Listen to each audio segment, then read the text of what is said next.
The State Department has now raised its global travel advisory to level 4. That is the most severe warning on the scale. It is usually reserved for countries in conflict like Libya, Syria, and Yemen.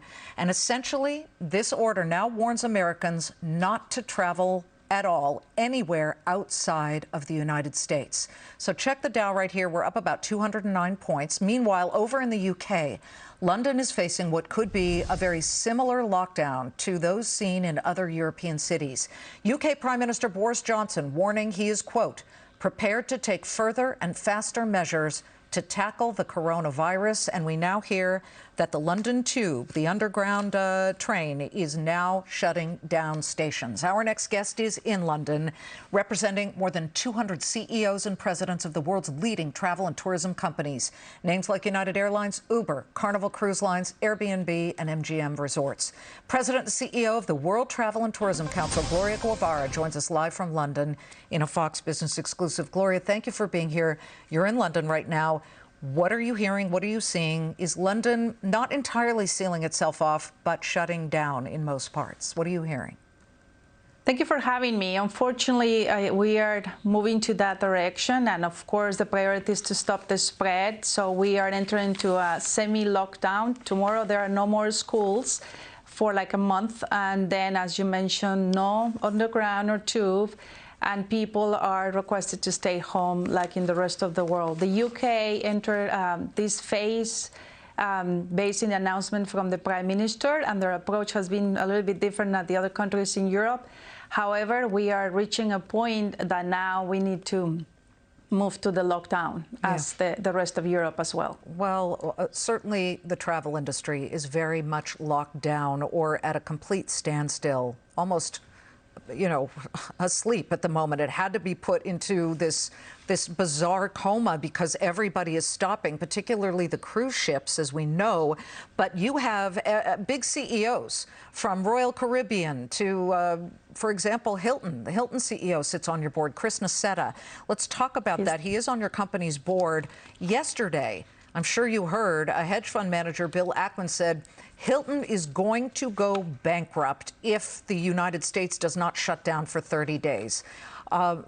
He said it wouldn't survive. I mean, I find that almost impossible to believe. But what are you hearing from your CEOs? Well, Hilton is, as you say, Chris Nassetta is our chairman, and like Hilton and the rest of the hotels and the cruises and the airlines, we're suffering.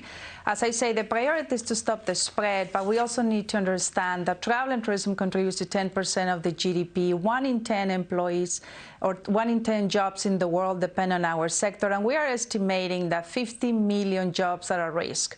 And that's why in WTTC, we are engaging with more than 75 governments around the world and asking for help, because this is the time to help us. It's a domino effect. If for whatever reason a room of a hotel is not occupied, it's not only the issue of the hotel. You have issues with the coffee shop next door. You have issues with the taxi drivers. No one is shopping. No one is buying. So the domino effect is significant. And that's something that we have to consider. There are no cruises, for instance.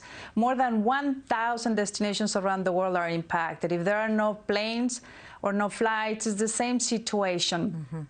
When you look at the last 8 years, 1 in 5 jobs in the world, they were created because of travel and tourism. So travel is the backbone of the world economy.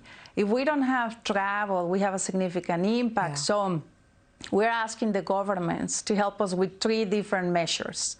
The first measure is to help us and step up to protect the workers, the salaries of those employees. And we have seen already some initiatives like Italy paying 80% of the compensation for the workers so that we can survive in the next couple of months. Then the second one is we need cash. All of our CEOs and also the SMEs that, by the way, are 80% of our sector, they need to survive. They need cash. So we need loans with 0 interest. We have seen already some countries stepping up, like Germany, offering unlimited loans with 0 interest to SMEs and big companies.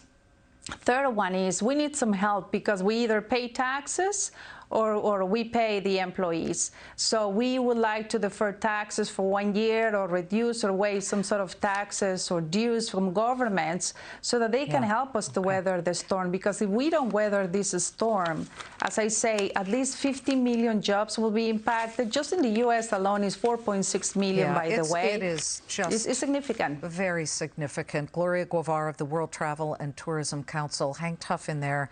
It's going to be a long road, but hopefully we'll all get through this. Thank you, Gloria, and good luck in London. Keep us posted if there are any more directives to shut down that city. Thank you.